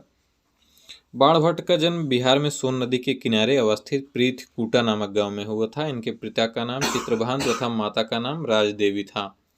अगला प्रश्न, ह्वेनसांग किसके शासनकाल में भारत आया था। ए चंद्रगुप्त द्वितीय, बी सम्राट हर्ष, सी चंद्रगुप्त मौर्य, डी चंद्रगुप्त प्रथम। तो इसका सही उत्तर बी होगा सम्राट हर्ष।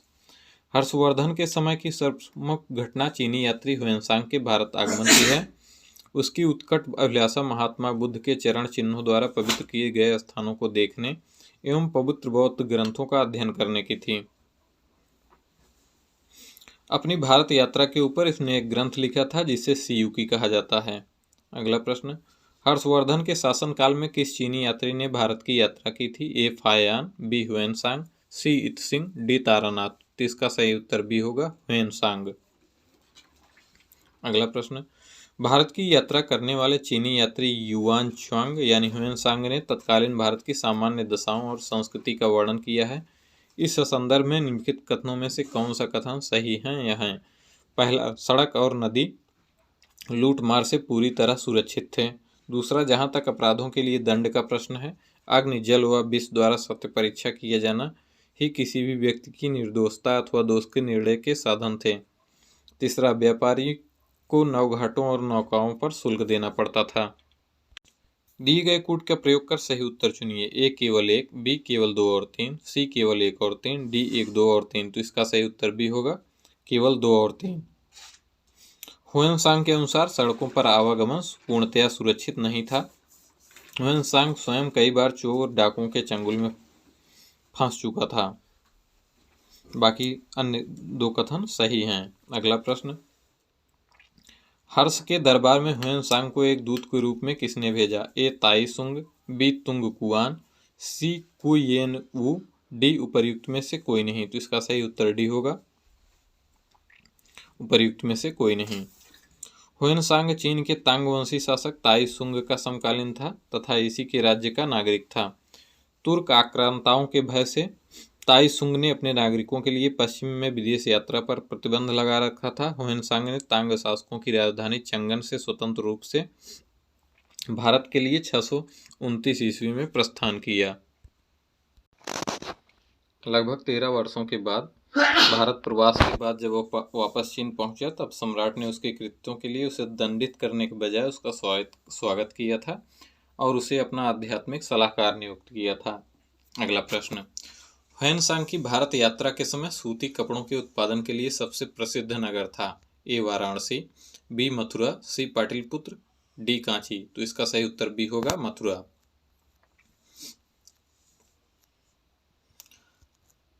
ह्वेनसांग के अनुसार मथुरा उस समय सूती वस्त्रों के लिए प्रसिद्ध था, वाराणसी रेशमी वस्त्रों के लिए प्रसिद्ध था। ह्वेनसांग बताता है कि थानेश्वर की समृद्धि का प्रधान कारण वहां का व्यापार ही था। बाण ने थानेश्वर नगरी की अतिथियों के लिए चिंतामणि भूमि तथा व्यापारियों के लिए लाल भूमि बताया है। यहाँ के निवासी अधिकांशतः व्यापारी थे जो विभिन्न वस्तुओं का व्यापार करते थे। उज्जैनी तथा कन्नौज भी इस काल में आर्थिक दृष्टि से अत्यंत समृद्ध थे। अगला प्रश्न, कौशेय शब्द का प्रयोग किया गया है। ए कपास के लिए, बी सन के लिए, सी रेशम के लिए, डी ऊन के लिए। तो इसका सही उत्तर सी होगा रेशम के लिए। अगला प्रश्न, चीनी यात्री ह्वेनसांग ने किस विश्वविद्यालय में अध्ययन किया। ए तक्षशिला, बी विक्रमशिला, सी मगध, डी नालंदा। तो इसका सही उत्तर डी होगा नालंदा। 637 ईस्वी में ह्वेनसांग नालंदा विश्वविद्यालय गया। इस समय यहाँ के कुलपति आचार्य शीलभद्र थे। लगभग 1.5 वर्ष तक नालंदा में निवास कर उसने योग शास्त्र का अध्ययन किया। इसके बाद वह बंगाल, उड़ीसा, धान्य कटक होता हुआ कांची पहुंचा। अपनी यात्रा के दूसरे दौर में ह्वेनसांग पुनः नालंदा आया और वहां उसने व्याख्यान दिए। आज भी भारत में ह्वेनसांग को याद करने का मुख्य कारण क्या है। ए हर्ष के प्रति सम्मान, बी नालंदा में अध्ययन, सी बौद्ध धर्म में आस्था, डी सियुकी की रचना। तो इसका सही उत्तर डी होगा सियुकी की रचना। ह्वेनसांग अपने यात्रा विवरण के ऊपर एक ग्रंथ लिखा जिसे सियुकी कहा जाता है। ह्वेनसांग की इस रचना के कारण उसे याद किया जाता है क्योंकि इसमें तत्कालीन भारत संबंधी काफी जानकारी उपलब्ध होती है। अगला प्रश्न, चीनी यात्री जिसने भीनमाल की यात्रा की थी। ए फायान, बी सुंगयुन, सी ह्वेनसांग, डी इत्सिंग। तो इसका सही उत्तर सी होगा ह्वेनसांग। ह्वेनसांग ने भीनमाल की यात्रा की थी। ह्वेनसांग चीनी यात्री था जो हर्षवर्धन के समय भारत आया था। इसे यात्रियों का राजकुमार तथा यात्रा विवरण इसका सियुकी कहा जाता है। ह्वेनसांग बौद्ध था। सियुकी नामक यात्रा विवरण निम्नलिखित में से किससे जुड़ा है। ए फायान, बी अलबरूनी, सी मेगास्थनीज, डी ह्वेनसांग। तो इसका सही उत्तर डी होगा ह्वेनसांग। अगला प्रश्न, चीनी यात्री इत्सिंग ने बिहार का भ्रमण किया लगभग। ए 405 ईस्वी में, बी 635 ईस्वी में, सी 637 ईस्वी में, डी उपर्युक्त में से कोई नहीं। व्याख्या देखते हैं। चीनी यात्री इत्सिंग ने 671 से 695 ईस्वी तक जब वह युवा था उसने अपने 37 बौद्ध सहयोगियों के साथ बौद्ध धर्म के अवशेषों को देखने की इच्छा से पाश्चात्य विश्व का भ्रमण करने का निश्चय किया। बाद में उसके साथियों ने उसका साथ छोड़ दिया तथा वह अकेले कैंटन नगर से जहाज में बैठकर भारत की यात्रा पर चल दिया। दक्षिण के समुद्री मार्ग से होकर भारत आया और सुमात्रा होकर पुनः चीन लौट गया। अगला प्रश्न, निम्नलिखित में से कौन सा उपवाक्य उत्तर हर्षकालीन स्रोतों में प्रायः उल्लिखित हुंडी के स्वरूप की परिभाषा बताता है। ए राजा द्वारा अपने अधीनस्थ को दिया गया परामर्श, बी प्रतिदिन का लेखा जोखा अंकित करने वाला बही, सी विनिमय पत्र, डी सामंत द्वारा अपने अधीनस्थों को दिया गया आदेश। तो इसका सही उत्तर सी होगा विनिमय पत्र। भारत में शाक पत्रों का प्रचलन बहुत प्राचीन है तथा इसे हुंडी भी कहा जाता है। चीनी लेखक भारत का उल्लेख किस नाम से करते हैं। ए फोकोक्यू, वी यूनतू, सी सियुकी, डी सिकियो पोनो। तो इसका सही उत्तर बी होगा इनतू। प्राचीन चीनी लेखकों ने भारत का उल्लेख इनतू तथा थियांतू नाम से किया है। अगला प्रश्न, नालंदा विश्वविद्यालय के विनाश का कारण था। ए मुसलमान, बी कुषाण, सी सिथियंस, डी मुगल। तो इसका सही उत्तर ए होगा मुसलमान। नालंदा विश्वविद्यालय बख्तियार खिलजी के अधीन तुर्क मुस्लिम आक्रमणकारियों द्वारा नष्ट किया गया था। यह भारत में बौद्ध मत के पतन के लिए अंतिम प्रहार के रूप में देखा जा सकता है। अगला प्रश्न, भारत में सबसे प्राचीन विहार है। ए नालंदा, बी उदंतपुरी, सी विक्रमशिला, डी भाजा। तो इसका सही उत्तर ए होगा नालंदा। 5वीं सदी के मध्य गुप्तों के समय नालंदा स्थित विश्वविद्यालय अस्तित्व में आया। सर्वप्रथम कुमार गुप्त प्रथम ने नालंदा बौद्ध विहार को दान दिया और बाद में बुधगुप्त तथा गुप्त तथा बालादित्य नामक गुप्त शासकों ने इस विहार को दान दिए। अगला प्रश्न, नालंदा कहाँ पर स्थित है? ए मध्य प्रदेश, बी आंध्र प्रदेश, सी उत्तर प्रदेश, डी बिहार। तो इसका सही उत्तर डी होगा, बिहार। गुप्तोत्तर युग में प्रमुख व्यापारिक केंद्र था। ए कन्नौज, बी उज्जैन, सी धार, डी देवगिरी। तो इसका सही उत्तर ए होगा, कन्नौज। गुप्तोत्तर युग में व्यापार का केंद्र उज्जैन से हटकर कन्नौज हो गया था। उज्जैन का महत्व गुप्त काल में शक विजय के बाद बहुत बढ़ गया था, जब चंद्रगुप्त द्वितीय ने इसे दूसरी राजधानी बताया था।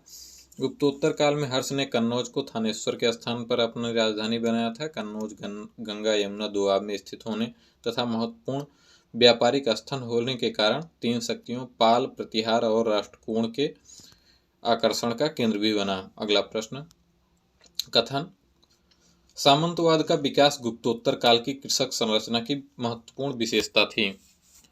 कारण, इस काल में भूस्वामी, मध्यस्थ वर्ग एवं आश्रित कृषक वर्ग अस्तित्व में आया। दिए गए कूट से सही उत्तर का चयन कीजिए।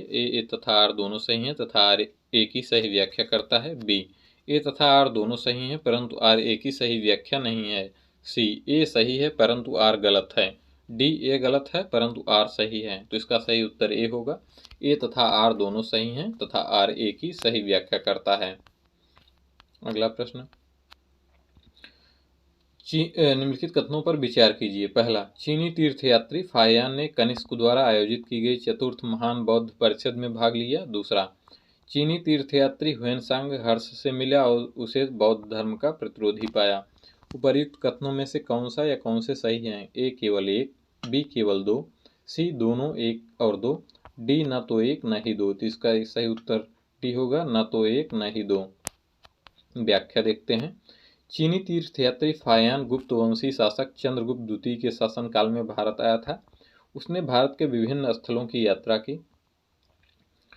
चीनी तीर्थयात्री ह्वेनसांग ने 629 ईस्वी में तांग शासकों की राजधानी चंगन से भारत के लिए प्रस्थान किया। हर्ष ह्वेनसांग से मिलने के पूर्व ही बौद्ध धर्म की ओर उन्मुख हो चुका था। ह्वेनसांग से भेंट के बाद उसने बौद्ध धर्म की महायान शाखा को राज्याश्रय प्रदान किया था तथा वह पूर्ण बौद्ध बन गया। अगला प्रश्न, निम्नलिखित में से कौन सही सुमेलित नहीं है? विदेशी यात्री और उनके भारत भ्रमण का वर्ष दिया गया है। तो इसमें कोई भी सही विकल्प मेल नहीं खाता। इसकी व्याख्या देख लेते हैं। फाहियान के भारत का भ्रमण काल केवल 10 वर्ष 402 ईस्वी से 412 ईस्वी तक रहा, जबकि उसकी से कुल यात्रा की अवधि 399 ईस्वी से 414 ईस्वी तक रही। ह्वेनसांग के भारत भ्रमण का काल 629 ईस्वी से 645 ईस्वी, इत्सिंग का भारत भ्रमण 671 से 695 ईस्वी तक, जबकि अल मसूदी 915 से 916 तक भारत भ्रमण किया।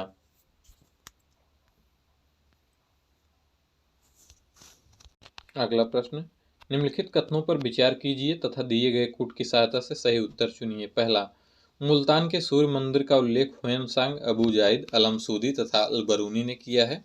दूसरा, सांबपुर यात्रोत्सव सूर्य पूजा से संबंधित था। कूट ए केवल एक सही है, बी केवल दो सही है, सी एक और दो दोनों सही है, डी न तो एक न ही दो। तो इसका सही उत्तर सी हो जाएगा, एक और दो दोनों सही हैं। अगला प्रश्न, भारतीय इतिहास के संदर्भ में निम्नलिखित कथनों में से कौन सा या कौन से सामंती व्यवस्था का या के अनिवार्य तत्व हैं?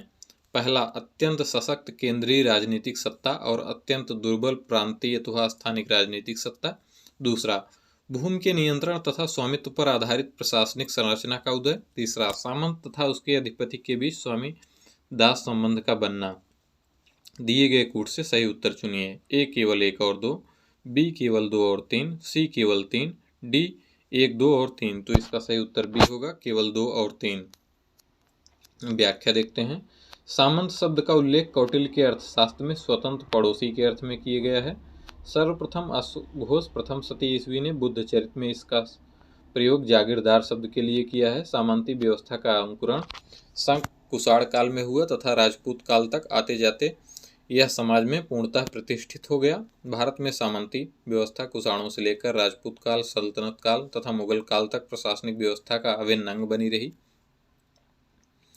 इस व्यवस्था के चरमोत्कर्ष काल में भारत के राजनैतिक, सामाजिक, आर्थिक और धार्मिक जीवन पर इसका गहरा प्रभाव पड़ा।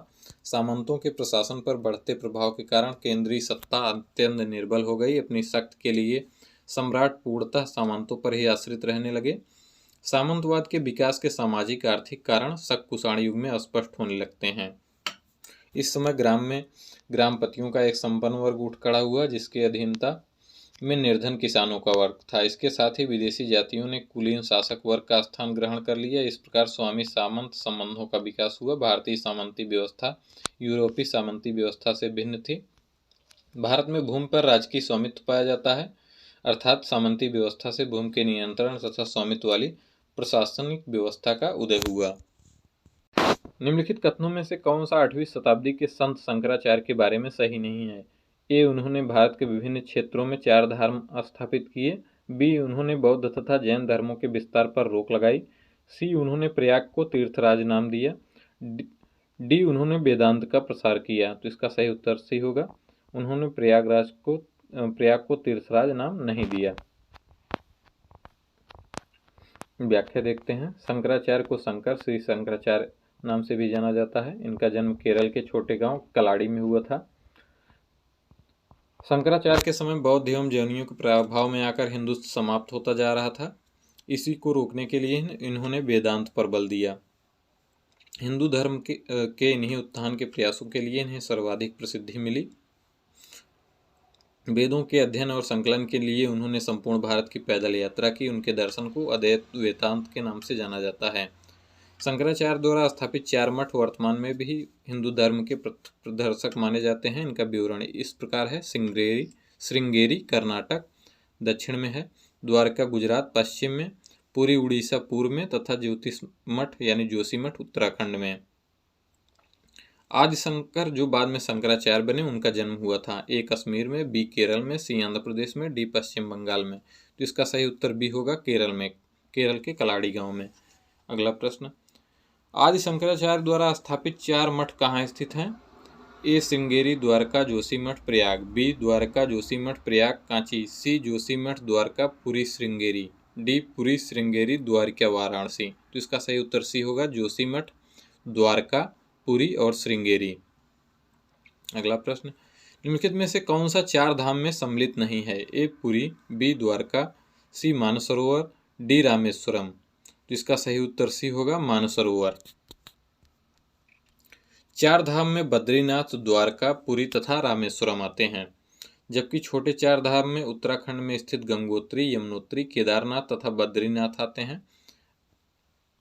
अगला प्रश्न, निम्नलिखित जोड़ों में से कौन सा जोड़ा सुमेलित नहीं है? ए, रवि कीर्ति पुलकेशन द्वितीय, बी, भवभूति कन्नौज के यशोवर्मन, सी, हरिसेन हर्ष, डी, दंडी नरसिंह वर्मन। तो इसका सही उत्तर सी होगा, हरिसेन हर्ष। व्याख्या देखते हैं। हरिसेन प्रयाग प्रशस्ति का रचयिता तथा समुद्रगुप्त का संधि विग्रहिक सचिव था, जबकि हर्ष का दरबारी कवि बाणभट्ट था। सभी अन्य विकल्प सुमेलित हैं। अगले प्रश्न को देखते हैं। सूची 1 का सूची 2 से मिलान कीजिए। राजदरबारी और राजा दिए गए हैं।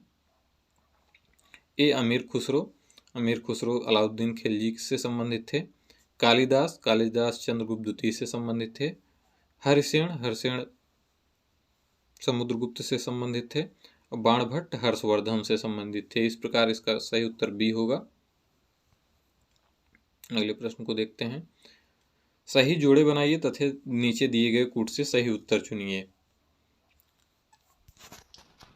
ए, भोज, बी, दुर्गावती, सी, समुद्रगुप्त, डी, अशोक।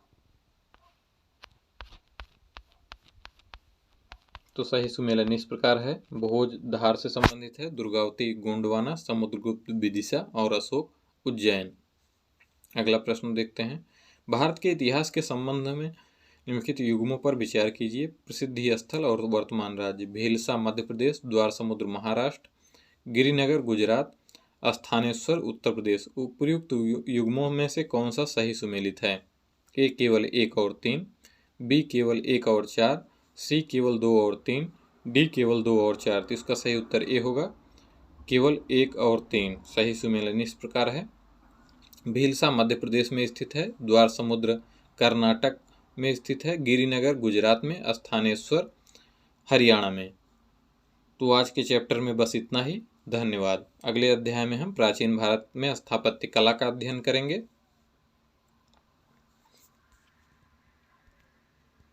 धन्यवाद।